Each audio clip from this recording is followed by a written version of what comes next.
All right, so we got a Hunter WinAlign heavy-duty truck alignment machine. We're going to show you guys how to do a reverse sensor test, checking the calibration of your alignment system. So the way you're going to do it, you're going to drop down to the second level of your keys.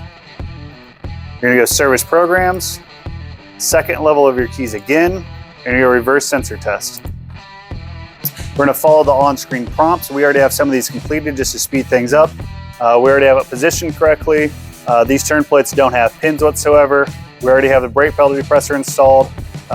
Rotating the shaft index mark to the top of all sensors. I'll show you that in a second. But here's the picture referencing it. You'll see a groove in the top of the sensors. You just need to rotate it around, and then you need to lock down the knob for it. That sensor shaft doesn't move. And then we're going to mount the sensors in reverse position shown. So if you think about like you're crossing everything like an X, so what would normally be driver front is going to go passenger rear is going to be driver front. Passenger front is going to be driver rear, and driver rear is going to be passenger front. So everything's going to be in an X mark. This system in particular is a 6-sensor system, so we're only going to check steer sensors and drive sensors, rear drive sensors. And then we need to switch, we need to go K3 and hit middle sensors, and we'll do steer sensors and middle sensors as well. Okay, so we'll show you guys that one. I'm going to show you guys this index mark on the sensors, and I'm going to position everything on the truck.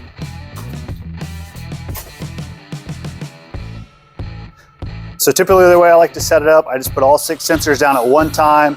I go ahead and I line up my groove on each sensor. We're talking the sensor shaft groove right here. So as soon as I have that at the 12 o'clock position, make sure you tighten down all your lock knobs. I don't want this to move whatsoever during the process. So we have all 6 ready to go. I'm going to mount them in reverse order, and then we'll get going. Yeah, if you want to grab one. Take that one? Yep, sure. Just go in reverse order. So you're actually going to go driver front right over there. All right, very crucial right now. We need to lock and level the sensor. We don't want to loosen the lock knob because we don't want the sensor shaft position to change. So we're only going to use the lever on the top of the wheel adapter. So we're going to level it. And then we're going to lock it down with this knob, not with this knob. We don't want this orientation to change whatsoever.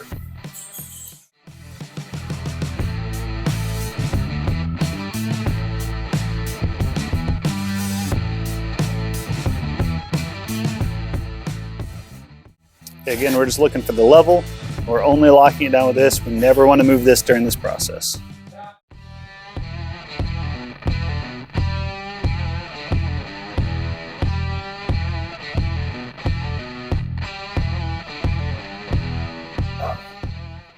If you have someone helping you during this process, it is nice. You don't necessarily have to. You can do it by yourself.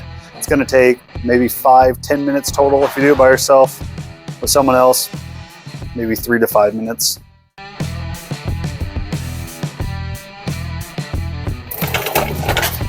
All right, everything's good. All right, let's head them back up to the aligner.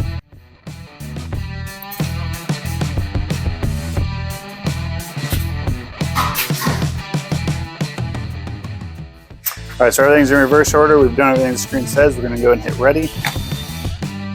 It's going to have us, remember, you're the one controlling the X. As you get closer, it's going to change to an arrow, so slow down. But we're just going to bring the steering wheel over to the right just a little bit to be able to get that to 0.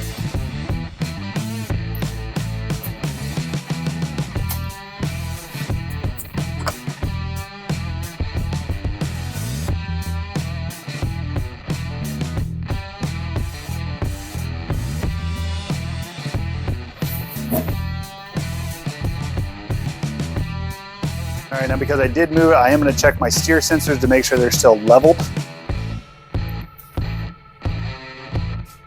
Yep, we're good. Good. Yep, so everything's all set. We're good to go. We're going to hit ready. It's going to take a reading, and then we're going to move all the sensors back to where they're supposed to be.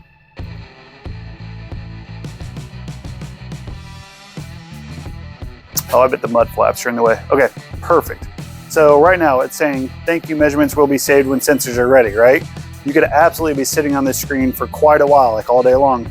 I'm gonna show you guys something in the back end, what we're seeing here. Come on back.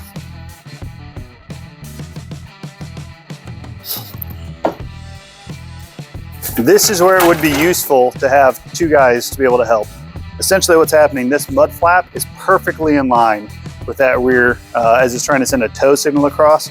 So Sean, I'm gonna have you just kind of lift up that mud flap a little bit. I'm gonna lift up this side, and then Brandon, maybe kind of see how the screen will change right there. Let me know when it changes.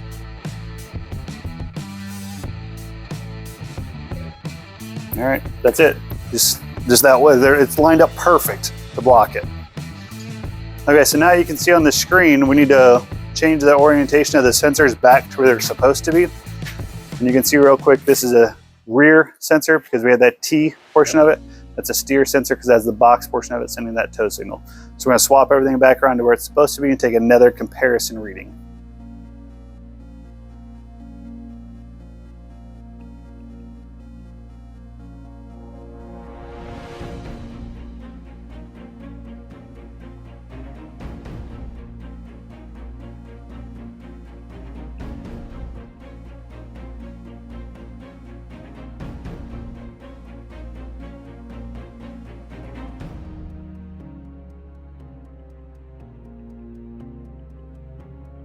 Okay, super crucial. Because we're taking a comparison reading, if we were to move the wheel adapter whatsoever, we're not gonna get the same, we're not gonna get an accurate comparison. So you cannot move the wheel adapter in this process. You cannot move the sensor shaft position whatsoever in this process. So the only thing you're ever touching on the wheel adapter is just the lever to lock the sensor into the wheel adapter. Other than that, you can never ever move this whatsoever, okay? Don't move this, don't move this. You got yours done?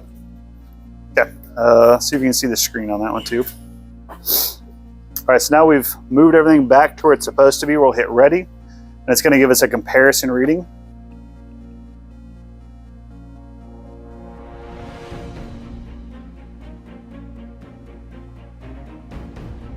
All right, so this is the number we need to look at.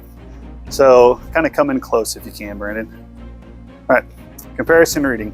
So it's comparing what left camber was, what left toe was, what right camber was, and what right toe was. Okay, so it's saying this was the number I got with the first set when we had them in reverse. Now this is the number I got in the left set. What's the difference? If the difference is anything higher than 0.08, right? So like left camber in particular is 0.06, so it's below 0.08. If it's higher than 0.08, that's kind of that marginal number. Like, yeah, maybe we need to look at calibration. If it's higher than 0.16, you have to do a calibration. That's like that red number, right? So this would be like yellow, or I'm sorry, this is still green. It's below 0.08.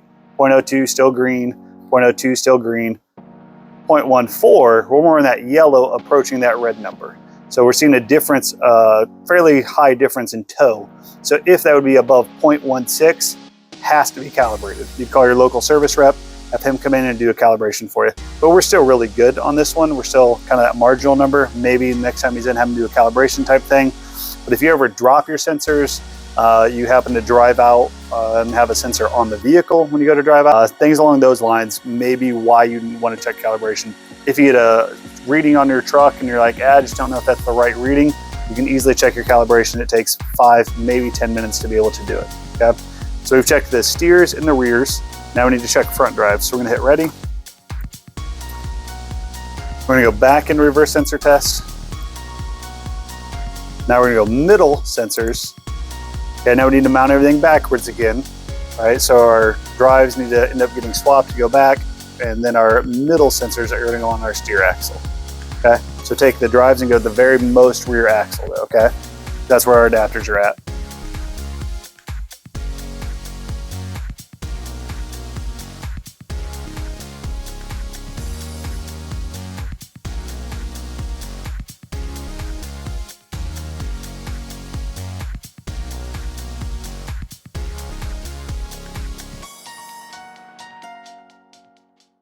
We go middle sensors. So you can tell it's a middle sensor because this sticker is actually a blue color, right? So you can tell middle, and the box shows us middle sensor as well, versus compared to a rear sensor. Say that sticker is white and it shows the box in the rearmost. The other one's blue and it's the box on the front drive versus the rear drive. So it's kind of easy to be able to tell.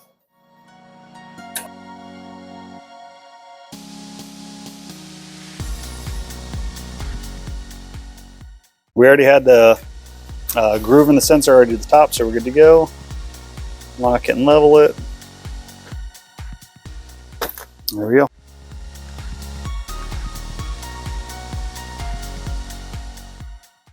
All right, so we're gonna hit ready. It's gonna take a reading. Again, those mud flaps are gonna be in the way on the back, so we're gonna have to go back and lift up the mud flaps again. We're gonna tweak the front end just a little tiny bit.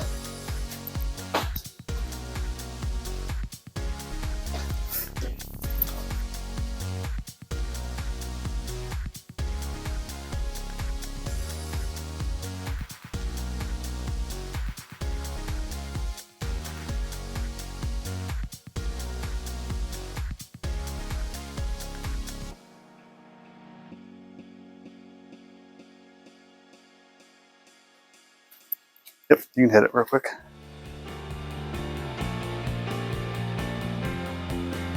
Okay, so again, that message up there is just gonna stay because it can't read the rear toe going across the back because the mud flaps are in the way. So Sean, if you could grab passenger side, I'll get driver's side. We're just gonna lift the mud flap out of the way.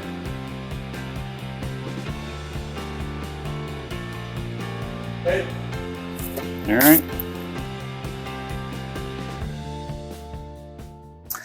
All right, so now it's letting us know we need to put everything back. So again, we can tell it's a rear sensor because it's T-shaped, tell it's a steer sensor, it's a box shape, so we're gonna put everything back to where it's actually supposed to be. So we'll do that.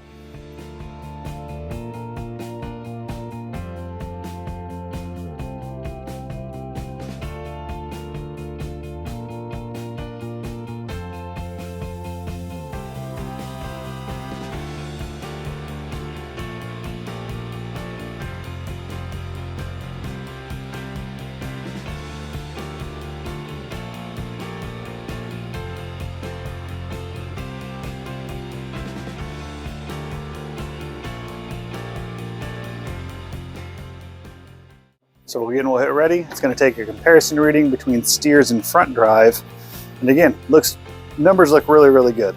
Left camber, left toe is that only one where like, man, we're right on that edge where we need to do a calibration on it, but still falls within the guidelines. That's just right on the edge of it. Camber toe on the right side, perfect. So we had one of them before, it showed a difference of 0.16. We have one of them that shows a difference of 0.14 before. We have a difference that shows 0.16. Should we go ahead and calibrate it? Yeah, you could. Are you still gonna have accurate alignments the way it is? Absolutely. Like, I don't really question that whatsoever. They're still gonna be very good. Next time Rich is around, have him do a calibration on it for you guys though. Sound good? Cool, that's it. We'll just hit ready, we're all done. To get out of it and get back to, so you can begin an alignment, make sure you go to main programs, and now begin alignments back on K4. That's all. So 5-10 minutes, you should be able to check calibration of your alignment. If it's out, if your liner's out, have your local service rep come by and do a calibration for you. Cool. Thanks, guys.